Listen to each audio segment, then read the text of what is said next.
আসসালামু আলাইকুম। যদিও আমাদের আজকের আলোচনার এটা মূল বিষয়বস্তু না, তারপরও ছোট্ট একটা ব্রিফ দিতে চাই। জিসান আলমের শট খেলার সময় ব্যাকলিফটের জায়গাটা একটু লক্ষ্য করে দেখুন। এটাকে বলা হয় এলবিবিটি, অর্থাৎ ল্যাটেরাল ব্যাটিং ব্যাকলিফট টেকনিক।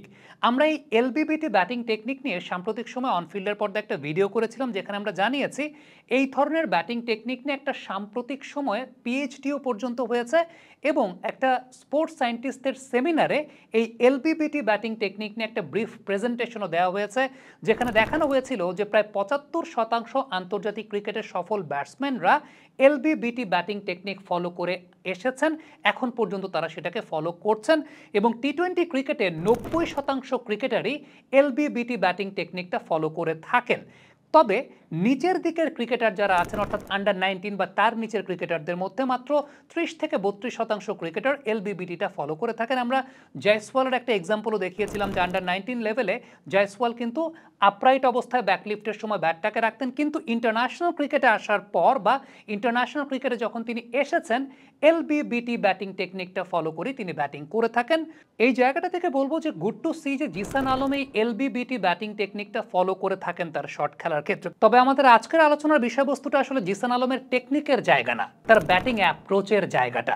তিনি যে অ্যাপ্রোচে ব্যাটিং করছেন সেই জায়গাটা, এই জায়গাটা আমার কাছে খুব বেশি ভালো লাগছে দেখে এই কারণে যে ন্যাশনাল টিমের ওপেনারদের যে ক্রাইটেরিয়া এবং সেই ক্রাইটেরিয়ার যে ডিমান্ডটা, সেই ডিমান্ড অনুযায়ী জিসান আলম নিজেকে প্রিপেয়ার করছেন এবং তিনি তার খেলার প্যাটার্নটা পরিবর্তন করছেন না। আমরা সাম্প্রতিক সময় একটা আলোচনা করেছিলাম, যেখানে বলেছিলাম যে ন্যাশনাল টিমে যেহেতু ইমন এবং তানজিদ দুইজনেই অ্যাটাকিং নেচারে ক্রিকেট খেলছেন, আল্লাহ না করুক কোনোদিন কোনো কারণে যদি তাদের ইনজুরি হয় বা কোনোদিন কোনো কারণে তাদেরকে বাদ দেওয়ার প্রয়োজন পড়ে, ওই সময় ওই জায়গাটায় তাকে রিপ্লেস যে ব্যাটসম্যানটা করবেন, অর্থাৎ পাইপলাইনে যে ওপেনারটা থাকবেন, তাকেও তাদের মতো নেচারের অধিকারী হতে হবে, আদারওয়াইজ টিমের ব্যালেন্সটা কিন্তু নষ্ট হয়ে যাবে। একদম এক্স্যাক্টলি এই জায়গাটা নিয়ে আমরা একটা আলোচনা করেছিলাম। গুড টু সি জিসান ওইভাবেই ব্যাটিং করছেন এবং he is on the right track, যেটা সবচাইতে উল্লেখযোগ্য ব্যাপার। কারণটা হচ্ছে, ধরেন আমার দুজন ব্যাটার একদম অ্যাগ্রেসিভ ইন্টেন্টে ব্যাটিং করেন, একজনকে কোনো কারণে টুর্নামেন্টের মাঝপথে কোনো একটা ম্যাচে হয়তো বা কারো আঙ্গুলের সমস্যা হলো বা কিছু একটা হলো, সো রিপ্লেস করা লাগছে আরেকজন ওপেনারকে দিয়ে। এখন ওই ওপেনারটাও যদি ওই ধরনের ওপেনার না হন, তাইলে পরে কিন্তু এন্টায়ার টিমের ব্যালেন্সটার মধ্যে একটা প্রবলেম তৈরি হবে।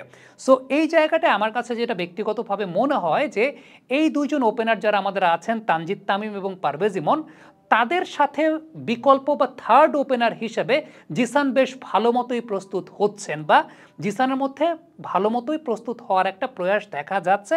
এবং টু বি ভেরি অনেস্ট, আপনি যদি ওই জায়গাটা পিরামিড মডেলটা চিন্তা করেন, আমরা যে পিরামিড মডেলের কথা সবসময় বলি যে ন্যাশনাল টিমের ডিমান্ডটা কি, ন্যাশনাল টিমের ডিমান্ড অনুযায়ী এ টিমের প্লেয়াররা রেডি হবে।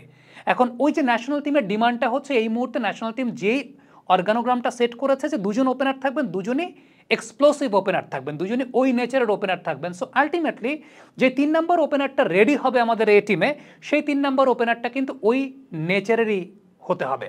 ঠিক তেমনিভাবে আমাদের যে ৪ নম্বর বা ৫ নম্বর ওপেনারটা যারা হয়তো বা এমার্জিং টিমে রেডি হচ্ছে, তাদেরকেও ওই নেচারেই থাকতে হবে।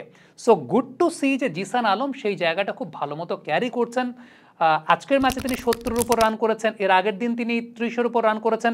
দুটা ম্যাচেই তার স্ট্রাইক রেটের জায়গাটা খেয়াল করে দেখেন, অনেক স্ট্রাইক রেট। ইভেন লাস্ট যখন তিনি ওয়ানডে খেলেছেন, ওয়ানডে যখন খেলেছিলেন সাউথ আফ্রিকা এমার্জিং টিমের সঙ্গে, সেই জায়গায় যদি তার লাস্ট ম্যাচের স্কোর কার্ডটা একটু দেখেন, স্ট্রাইক রেটটা দেখেন, 50 করেছিলেন, স্ট্রাইক রেট প্রায় 190-র উপরে। আবারও বলি, এই টাইপের ব্যাটসম্যানরা প্রতিদিন আপনাকে খেলে দেবেন না, প্রতিদিন আপনাকে খেলে দেবেন না, কিন্তু যেই দিন খেলবেন এরা, ওই দিন আপনার জয়ের সম্ভাবনাটা ৮০-৯০% চলে যাবে। সো আপনি যদি ন্যাশনাল টিমে আপনার প্যাটার্নটা ওইভাবে সেট করেন যে ওকে, আমার ন্যাশনাল টিমের ওপেনার এরকম হবে, দ্যাট মিনস আপনার অল্টারনেট ওপেনারকে তৈরি হতে হবে ওইভাবে। আমি বলছি না যে জিসানকে আপনি এশিয়া কাপে নিয়ে নেন বিকল্প ওপেনার হিসাবে, it may be too early, but আমার কাছে ব্যক্তিগতভাবে মনে হয় যে জিসান ভালো মতোই তৈরি হচ্ছেন, জিসান সঠিক পথেই আছেন। এবারে আমি যদি জিসানের টেকনিক্যাল জায়গা নিয়ে ছোট্ট একটু আলোচনা করি, আমার কাছে ছোট্ট যে বিষয়টা উল্লেখযোগ্য মনে হয়েছে, জিসানের যে স্ট্যান্ডিং স্টান্সটা, তখন কিন্তু তিনি আপরাইট ব্যাকলিফটেই থাকছেন, কিন্তু যখন তিনি শট খেলতে যাচ্ছেন ওই টাইমটায় তার ব্যাকলিফট কিন্তু ল্যাটেরাল ব্যাটিং ব্যাকলিফট টেকনিকে চলে যাচ্ছেন। আরেকটা উল্লেখযোগ্য বিষয় হচ্ছে ফ্রন্ট লেগটা ক্লিয়ার রাখা, ফ্রন্ট লেগ ক্লিয়ার রাখা। আমার কাছে এই জায়গাটা আসলে খুবই ভালো লেগেছে। লেগ সাইডে যখন তিনি শট খেলছেন, ফ্রন্ট লেগ ক্লিয়ার রেখে টো পজিশন অলওয়েজ স্ট্রেট রাখারই চেষ্টা করছেন। এবং আরেকটা খুব উল্লেখযোগ্য বিষয় সেটা হচ্ছে জিসান একটা আজকে কাভার ড্রাইভ করেছেন। এই টাইপের কাভার ড্রাইভ আমি আসলে সুরেশ রায়নাকে খুব বেশি করতে দেখতাম। নর্মালি কাভার ড্রাইভ যখন ব্যাটসম্যানরা করেন তাদের টো পজিশনটা কিন্তু কাভার বরাবর থাকে, অর্থাৎ যে দিকে শট খেলছেন সেই বরাবর। জিসানের এই কাভার ড্রাইভটা এবং সুরেশ রায়নার ওই কাভার ড্রাইভগুলো একটু মিলিয়ে দেখবেন যে পাটা লেগ সাইডেই থাকছে। কাভার ড্রাইভ করছেন কিন্তু পাটা লেগ সাইডেই থাকছে এবং বডি ব্যালেন্সটা খুব সুন্দর মেনটেন করে হ্যান্ড আই কোঅর্ডিনেশনটাকে ব্যবহার করে কাভার দিয়ে স্ল্যাশ করছেন খুব জোরের সঙ্গে। রায়নাকে এই ধরনের শট খেলতে আমরা আসলে প্রচুর পরিমাণে দেখতাম, যেটা জিসান আলম আলটিমেটলি বেশ ভালো মতো করছেন। এবং এই জায়গাটা কয়েকটা সিমিলারিটি রায়নার সঙ্গে আমরা যদি একটু সিমিলারিটি দেখাই, প্রথমত পায়ের অবস্থানটা, ফ্রন্ট লেগটা লেগ সাইডে থাকছে, দ্বিতীয়ত ব্যাট আসছে একদম ভেতর থেকে, তৃতীয়ত যে বিষয়টা হ্যান্ড আই কোঅর্ডিনেশনটা এত ভালো যে রিস্টের পাওয়ারটাকে খুব জোরের সঙ্গে স্ল্যাশ করে দেন শটটাকে খেলছেন। সো সিমিলারিটির জায়গাটা এটা আমার কাছে মনে হচ্ছে এবং আমি বিশ্বাস করেছি এই টাইপের কাভার ড্রাইভ রায়নার উপরে আসলে ইন্টারন্যাশনাল ক্রিকেটে কেউই কখনো খেলেন নাই। মানে সবাই খুব ট্রেডিশনাল কাভার ড্রাইভ খেলেন, যে কাভার ড্রাইভ যখন করছেন তখন আলটিমেটলি কাভারে গিয়ে তারপর পুশ করার জায়গাটা খুব দর্শনীয় কাভার ড্রাইভ। কিন্তু স্ল্যাশ নির্ভর কাভার ড্রাইভে যেটা সুরেশ রায়না করতেন, যে পাটা ফ্রন্ট লেগটাকে লেগ সাইডে রেখেই তারপরে স্ল্যাশ করতেন এবং এই জায়গাটা বডি ব্যালেন্স মেনটেন করাটা আসলে খুব ইম্পর্টেন্ট একটা ফ্যাক্টর হয়ে দাঁড়ায়, যেটা আমি আসলে জিসানের কাছ থেকে খুব ভালো মতো দেখতে পাচ্ছি। That's good.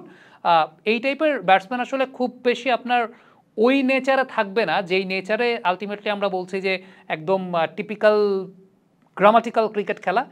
এরা প্রতিদিনও আপনার জন্য কনসিস্টেন্ট বেসিসে ভালো খেলবেও না, কিন্তু যেদিন ভালো খেলবে আপনার চান্স এবং possibility of winning the match will increase. Comment বক্সে আপনাদের মন্তব্য মতামত জানতে চাই।